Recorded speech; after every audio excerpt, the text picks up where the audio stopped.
Good evening সবাইকে। আজকে নিয়ে আসলাম আমার দুই সুন্দর সুন্দর জামা পরা দুই পরীকে।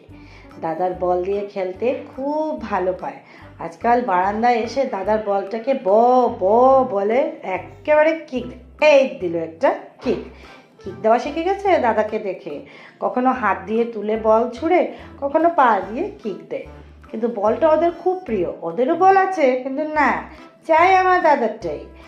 আর আজকে না আমাদের ওয়েদারটা ভীষণ কমফোর্টেবল, কিন্তু কি সোয়েটার পরলে লাগে গরম, না পরলে লাগে ঠান্ডা।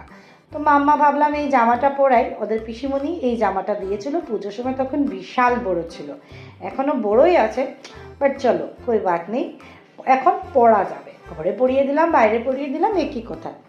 তো এখন এই যে মানে না, দেখা যায় যে কে দরজা খুললো, কোন দিকে গেল, সব দিকে নজর যায়, কিচ্ছু চোখের আড়াল হতে হবে না।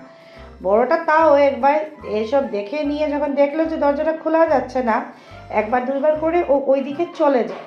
কিন্তু আমার ছোট জন ওর লক্ষ্য ভেদ করা ভীষণ মুশকিল। ওর নজরটা কিন্তু ওই দিকে, যে কাউকে তো দেখেছি আমি দরজার সাইডে যেতে, আমি দিলাম বলটা পাশে, কিন্তু নজর নেই।